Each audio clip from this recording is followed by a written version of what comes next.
Bună, dragilor, și bine ați venit la o nouă citire. Dacă titlul te-a atras, înseamnă că ai aici cu siguranță un mesaj pentru tine. Îți mulțumesc pentru că mă urmărești, îți mulțumesc pentru că mi ești alături. Dacă vrei și tu o astfel de citire, te invit oricând, cu drag, doar pe aplicația de tarot și astrologie Cristina Zurba, disponibilă atât pe iPhone cât și pe Android. Hai să vedem așadar mesaje, ce trebuie tu să știi pentru tine, pentru casă, în curând, în viitor, ce nu știi pe neașteptate și ce o să te mire. Bun, a început citirea. La baza pachetului avem un as de monede, pajul de cupe, regele de bâte. Deci, uite, e ca și cum ți se propune aici o nouă ofertă, o nouă oportunitate, un nou loc, o nouă situație. De asemenea, ce mai văd aici poate să fie vorba și despre o perioadă în care, uite, propui ceva cuiva, da? Îți dorești un nou început. Poate pentru unii să fie vorba și despre faptul că vă pregătiți pentru un proiect nou, unii poate așteptați o veste legată de bani sau poate chiar o veste legată de muncă. Mai văd, bineînțeles, și o perioadă în care anumite dovezi ies la iveală în fața ta, dar simt eu că ți se deschide o cale prosperă, o cale cu abundență. Asta simt să transmit. Pentru tine avem 5-ul de spade și pajul de monede. O ceartă aici, o nedreptate, o neînțelegere, fie cu o persoană mai tânără, fie este ceva legat de studii, fie este ceva legat de o persoană dragă. Pentru unii mai văd aici, bineînțeles, și faptul că ești într-un moment în care începi să-ți urmărești propriul interes privind o situație anume. Unii e ca și cum începeți să vedeți mult mai clar comportamentul oamenilor din jur, începeți să vedeți mult mai clar ceea ce este benefic și ceea ce nu este benefic. Pentru unii văd aici o problemă, fie legată de un examen, fie legată de o persoană mai tânără sau chiar o problemă aici, știu eu, legată de un proiect. Da. Deci e ca o nedreptate, e ca o problemă. 6 de spade, deci poate să fie ceva legat de un drum. Fie ai de făcut un drum, fie aștepți un răspuns de la drum sau aștepți ceva care e pe drum. Și din acest punct de vedere, e ca și cum ai încerca să-ți faci dreptate. Sau poate să fie vorba și despre o hotărâre ciudată a cuiva. Uite, avem regele de spade. O conexiune cu o zodie de aer, Gemeni, Balanță, Vărsător. Deci pentru unii poate e ceva legat de o instituție de stat sau are legătură cu o companie cu nume masculin, o firmă. Dar ce mai văd aici și cineva care are niște planuri, da? Pe care și le-a făcut și care e posibil să fie puțin date peste cap. Uite, e o persoană care reacționează într-un mod dur aici, fie în legătură cu banii, fie în legătură cu o problemă pe care o are. Poate persoana asta se simte singură sau se simte uitată, se simte lăsată deoparte. Împăratul, o conexiune cu un berbec. Aici văd foarte multă energie masculină. Da? Deci pentru femei posibil ca un bărbat să aibă un rol important în toată această nedreptate, în toată această situație încurcată. Iar pentru bărbați, uite, poate să fie un inamic aici. Da? Hai să vedem în continuare. Pentru casa ta avem 10 de bâte. Este un moment în care e posibil să te simți mai obosit, să simți aici că ai foarte multe lucruri de făcut și că și cum nu știi pe care să le faci prima dată. Însă văd și o oarecare stare de epuizare. Pentru unii e ca și cum sunteți pe final, pe ultima 100 de metri. Acum finalizați ceva, rezolvați ceva și e posibil ca acest aspect să vă obosească ceva mai mult. Hai să vedem. 10 de bâte. 10 de bâte, avem așa, 3 de bâte, judecata și 10 de monede. Poate să fie, nu știu, că te simți obosit în legătură cu o întâlnire pe care urmează să o ai, fie cu membrii familiei, fie este vorba despre o întâlnire cu niște prieteni, dar văd aici pentru unii dintre voi clar și faptul că e posibil, da, să așteptați niște persoane să vă vină în vizită și tocmai chestiunea asta vă poate obosi, să zic așa. Mai vreau un mesaj. Regina de spade, uite, o legătură cu zodie de aer, Gemeni, Balanță, Vărsător. Pentru casa ta, uite, văd și o persoană mai rece, mai detașată. Este vorba despre o persoană foarte stabilă, foarte sigură pe ea. Fie tu ca și femeie ești mai dură, da? Poate cu tine, ești perfecționistă, vrei să iasă lucrurile perfect. Însă, ce mai văd aici, unii dintre voi posibil să primiți și o veste, da? Legată de o haină de stat, legată de niște acte, poate, pentru casă. Dar pentru alții, nu știu, poate e un moment aici în care, uite, cu regina asta de spade, e ca și cum aveți de făcut niște alegeri, aveți de dat niște verdicte. În curând, magicianul. În curând aici cineva care încearcă să te cucerească, încearcă să te convingă de un anumit lucru. Poate în curând aici să fie vorba și despre o persoană foarte sigură pe ea, foarte energică, cineva care știe bine să negocieze, știe bine să-și impună punctul de vedere. Nu înseamnă, atenție, că este o persoană negativă, nu, ci din contra, poate aici să fie vorba despre cineva care își folosește toate uneltele pe care le are la îndemână. Ei, 5-ul de monede, 9 de spade și 5-ul de bâte. Cineva, uite, aici e un magician, dar e o persoană care se simte abandonată, se simte singură, e geloasă. Persoana asta se stresează foarte mult în legătură cu ideea de singurătate, în legătură cu ideea de probleme de sănătate sau chiar probleme financiare. Lumea, da? Uite, o eliberare.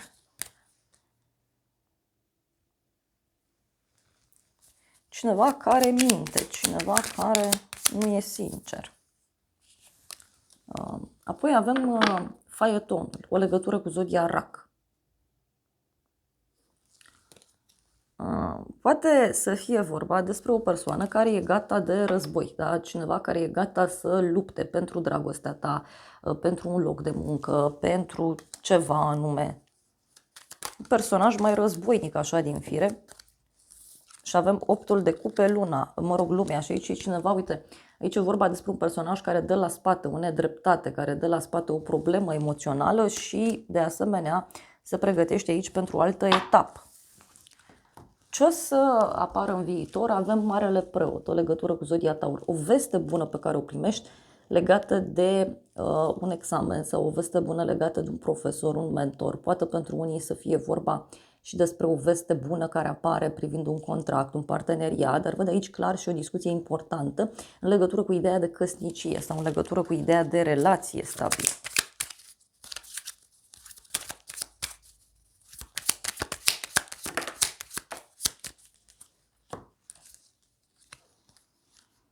Marea Preoteasă, 9 de bâte. O persoană aici care se simte obosită. O persoană care se simte plictisită, nu știu, poate e cineva care are mai multe informații și nu știe cum anume să se îndrepte către tine, nu știe cum anume să acționeze.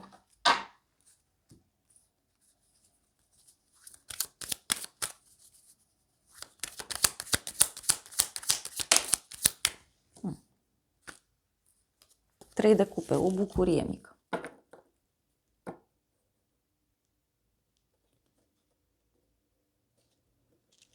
Poate în viitor aici, uite, o întâlnire cu o persoană dragă, stai de vorbă, analizezi ceva, ciocnești ceva, da? E vorba de o persoană foarte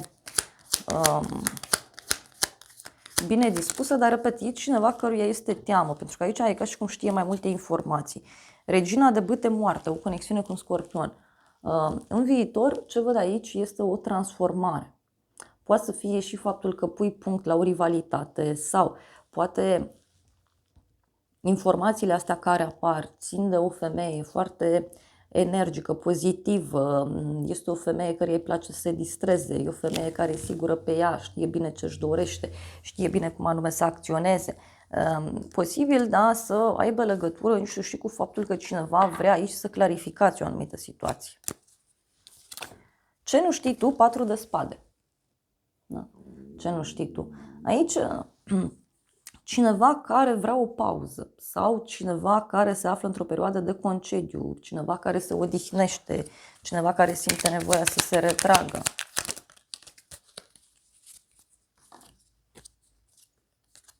Șase de cupe, 4 de spade, regele de monede, o legătură cu o zodie de pământ, Taur, Fecioară, Capricorn.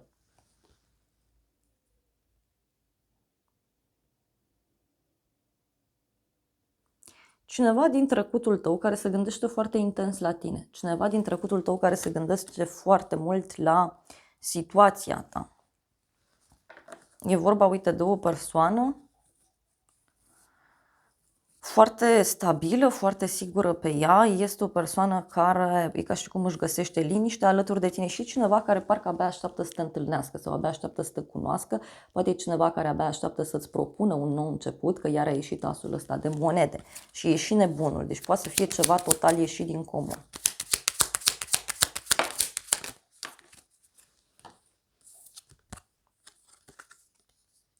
Opt de bâte, regina de monede, o conexiune, uite, din nou, cu zodie de pământ, Taur, Fecioară, Capricorn. Eu cred aici că are legătură cu un cuplu din jurul tău care comunică, un cuplu din jurul tău care are niște discuții importante, da? Fie în legătură cu tine, fie aici văd un bărbat și o femeie care se sfătuiesc.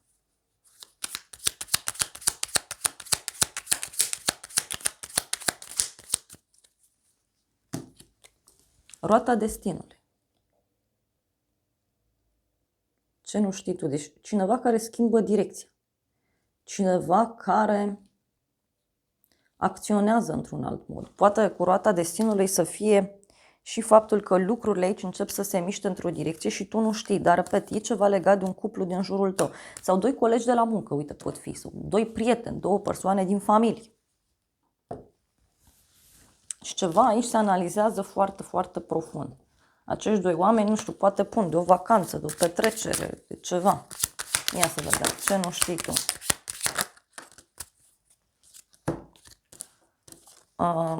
Avem spada și cavalerul.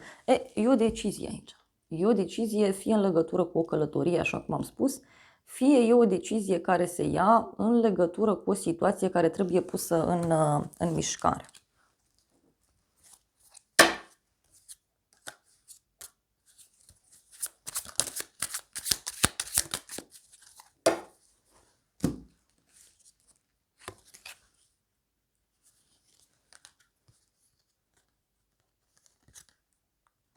Și avem un labirint și florile. Cineva care, uite, e dispus să-și găsească fericirea.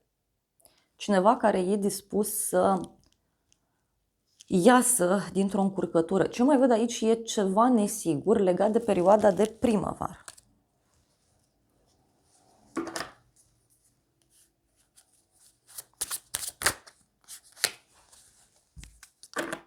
O femeie, deci poate e ceva legat fie de o prietenă sau poate e ceva legat de tine ca și femeie, ca și cum se pregătește ceva, se discută ceva undeva. Și avem așa, măturile și bagajele, da? Nu știu, parcă e cineva aici care vrea să clarifice un anumit lucru. Fie legat de o călătorie, așa cum am zis, fie legat de o mutare, poate e cineva care are foarte multe lucruri pe cap. Și uite, cineva aici care îți poate da o veste, da? Sau îți poate adresa o invitație. Pe neașteptate, îndrăgostiții, o legătură cu zodia Gemeni, dar și o poveste de iubire care poate să apară pe neașteptate, o pasiune foarte mare pe care e posibil să o ai din senin în legătură cu un domeniu sau chiar cu o persoană, însă văd aici și un personaj mai adolescentin din fire în modul său de a se comporta. Ia să vedem ce pe neașteptate, ce trebuie să știu. Pe neașteptate, wow, nebunul și luna, o legătură cu zodia vărsător, zodia pești avem aici. Pe neașteptate, uite, cineva o ia razna, da? Undeva la o vreme de seară, cineva izbucnește, cineva reacționează într-un mod ciudat, doar că persoana aceasta se revoltă, se aruncă așa cu capul înainte, reacționează dur, doar că reacționează dur cumva aici, cum să zic eu, în legătură cu o situație pe care nu o cunoaște. Cineva reacționează așa din teamă. Și avem 9 de monede, împărăteasa și asul de cupe. Poate chiar reacția acestei persoane, uite, dacă ești femeie, te poate surprinde destul de mult. O persoană mai dură, ia uite, e un personaj hotărât, cavalerul de spade, cavalerul de monede, 5 de spade. Aici, uite, sunt niște vești foarte dure, da? E o persoană care vine foarte, foarte hotărâtă către tine.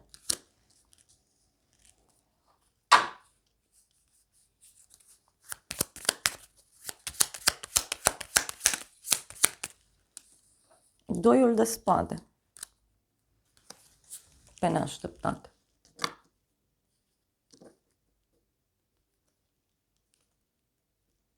Cineva care are de luat o hotărâre.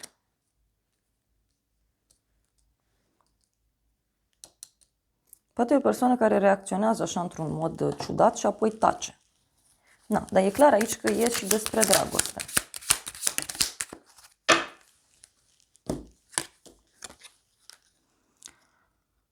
Copacul și sicriul avem aici. Deci o hotărâre legată de un sfârșit.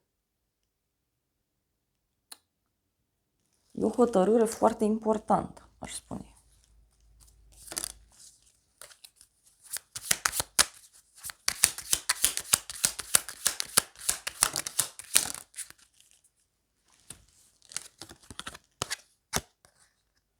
Copilul și secerea. Deci ceva legat și de un nou început. Ceva legat și de o persoană mai tânără. O persoană care reacționează într-un mod foarte dur.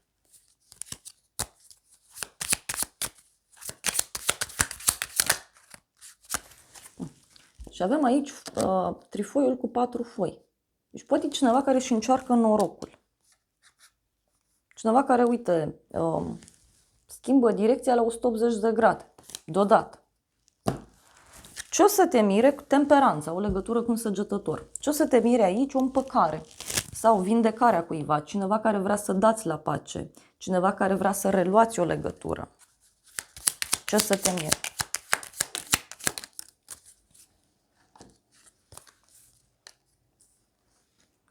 Regele de bâte împărăteasa, o legătură cu zodia Taur, Balanță, Berbec, Leu, Săgetător. Ce o să te mire? Uite, o înțelegere, ca și cum dai la pace cu cineva.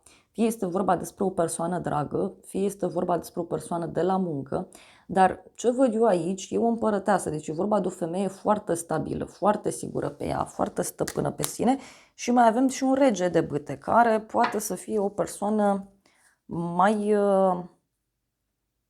dornică cumva să cucerească, da? Uite, aici regele ăsta de bâte poate să fie un personaj căruia îi place să negocieze, îi place să-și urmărească interesul, îi place să acționeze așa într-un mod mai complicat. Nu e o persoană sinceră, da? Și avem 9 de cupe, 6 de bâte. Poate surpriza are legătură cu o victorie, că și cum în sfârșit dai la pace cu persoana asta, sau omul ăsta n-are ce să facă și trebuie să se comporte ca atare, trebuie să fie serios sau serioasă. Deci e ca o luptă aici. Uite, e ca o luptă care zic eu că se închide. Hai să vedem ce spune și acest tarot.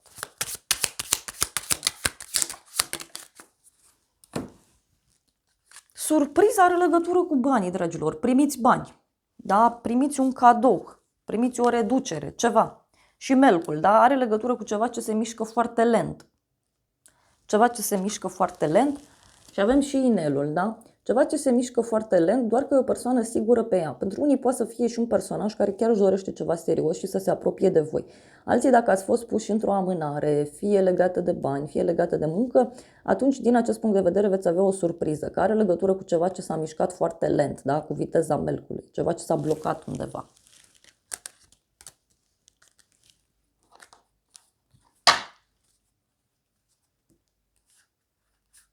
Da.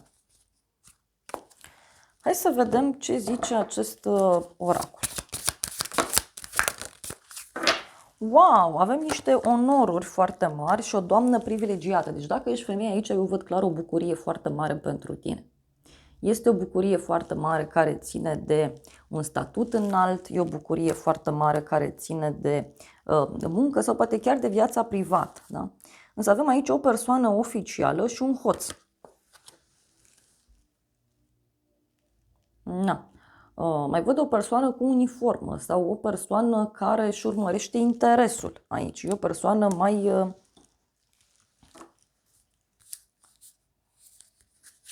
sigură pe ea.